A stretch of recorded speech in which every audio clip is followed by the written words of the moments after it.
Hello and welcome to another video tutorial. Today we're going to take a look at how to make a tiled cloud background in Photoshop for a repeated background in Dreamweaver. First you want to go ahead and open up Photoshop, and we'll do that right now.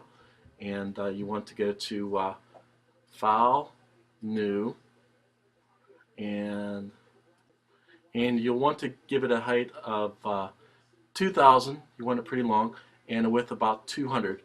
You don't want to go too long with the width because it will it's loading on someone's browser. So the bigger it is, the longer it's going to take to load on someone's browser, especially if they have a weak internet connection. So go ahead and hit OK. Next, you'll want to create a repeating gradient, and I actually have a preset chose, but go ahead and click on the gradient tool, which is right here, and then go ahead and click above once, and then there's your gradient editor. So like I said, I have a preset one already chose for this, and I'm going to go ahead and click on it. And if you think about it, the top of the sky where the ozone layer, it's usually really dark blue, and in between there we have a sort of a sky blue color going into the gray, which is if there's clouds, and clouds are also white, and then I sort of repeat that gradient going on. Just in case someone has a long web page, then it continues and it continues. You always want to start with the first one and then with the same one for the same reason that it continues and it continues. But this first one is at actually the location 1%, and the hexadecimal color is 020751. And the next one I have chosen is around 17%, and the color for that is 44678F. The next one I have chosen is at 35%, and it's 9AA6B4. The middle one I have chose is at around 52%, whatever. We would want all F's, F, F, F, F, F, F.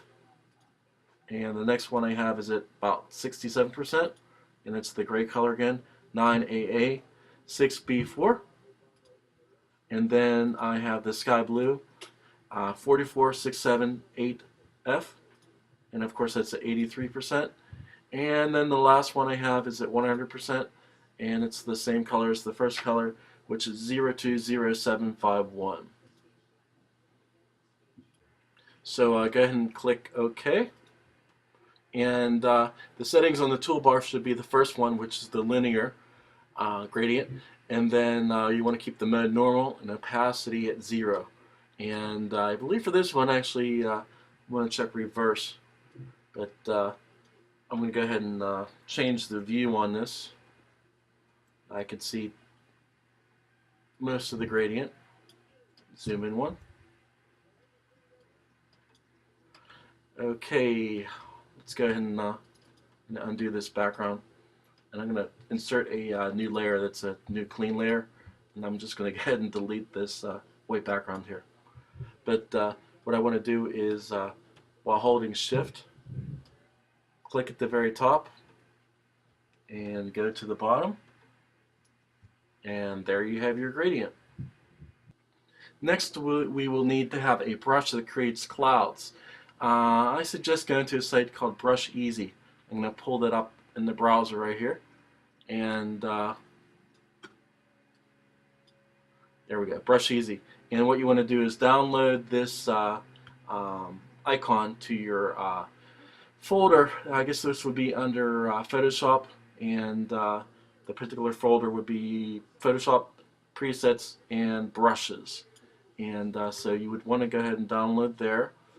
And then we'll actually want to go to our brushes panel, and which is right here. You click on the brush tool, and then you click this down arrow key, and then you click on this right arrow key, and these are all your brushes, of course, but you want to go ahead and find that one you just downloaded. So you would go ahead and click on load brushes,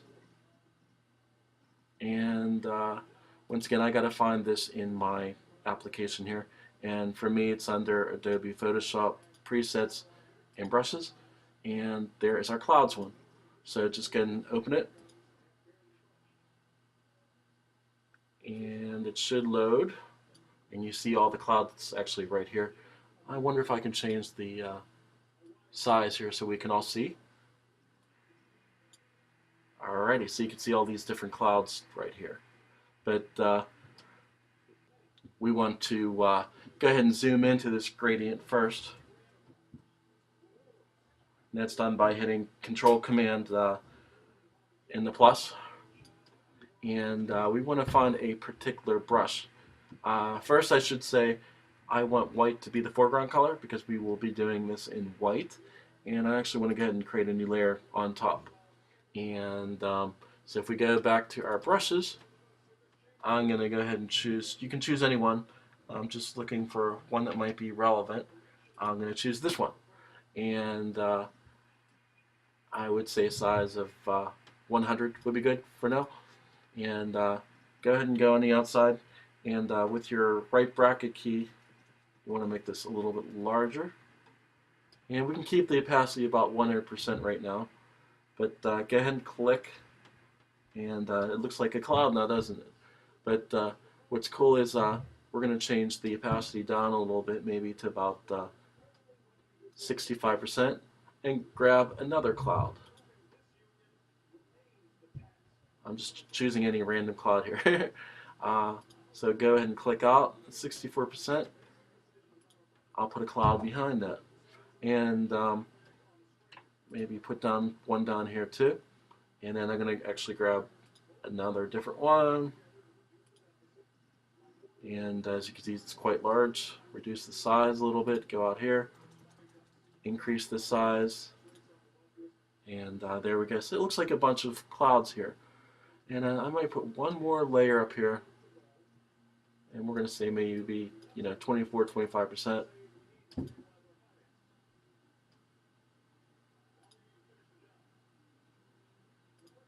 And like I said, you can just be creative.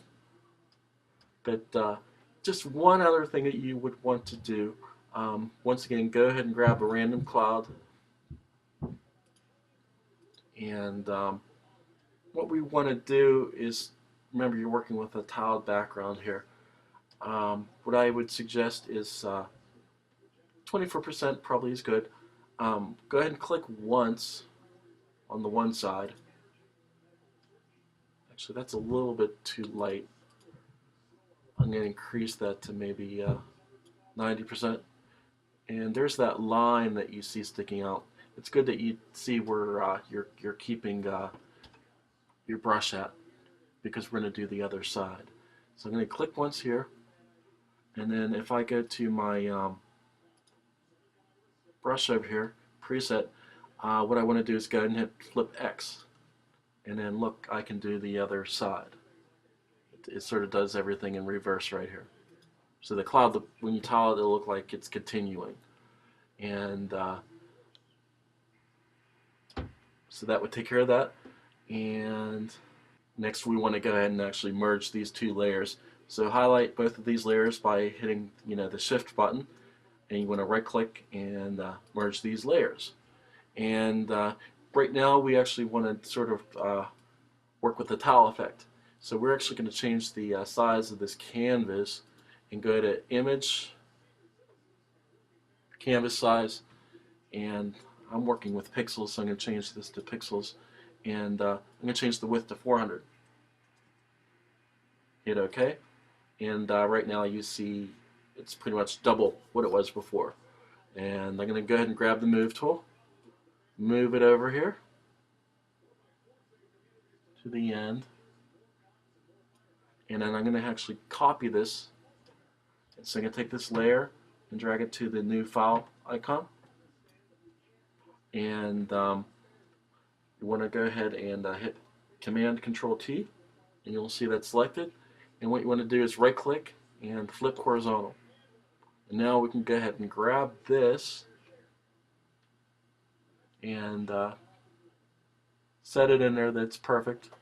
It might not be perfect, so what you have to do is grab the other layer again, the Move tool, move that over, and inch them till they actually fit right on the screen, which they do right now.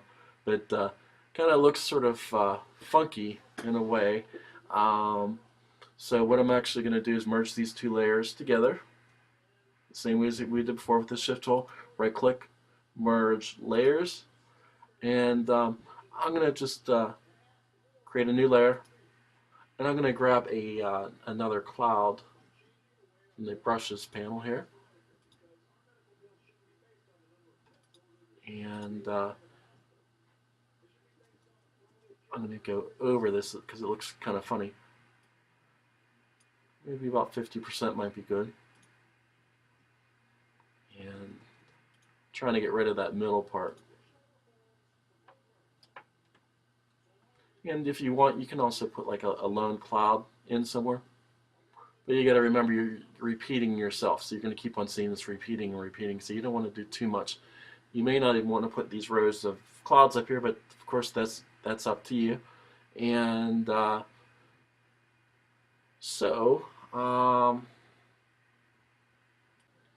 we'll actually want to go ahead and save this first. So go ahead to File, Save for Web and Devices, Save. And I'm going to save this in the actual file that I was working on. And you can go ahead and put it in your images folder. But I guess I'll call this BG3 because it's new. You can call it whatever you want. Hit Save.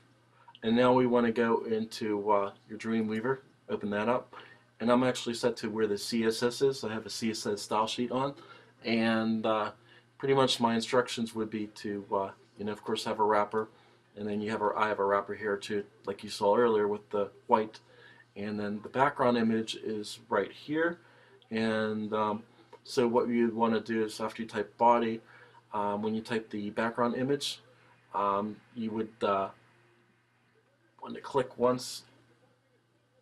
Sorry, I'm backing this up. Go ahead and click this and you'll see the browse button come up. And then go to images, and then I will look for the BG3 and choose. And then I have to put a semicolon, of course, after that. And then what you want to do is put background repeat to repeat. I know I made that 2,000 pixels long, and it's long, but just in case someone has a really long website, that would continue and continue and continue.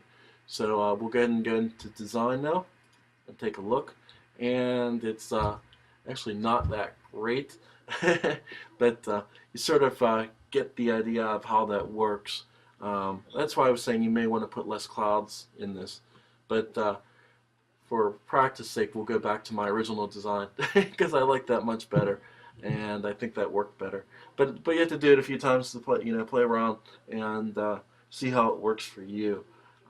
This was practice, and I did this rather fast, so mine didn't come out as nice as the first time. But that is it for today. Thank you again for watching, and don't forget to subscribe for more updates. Thank you.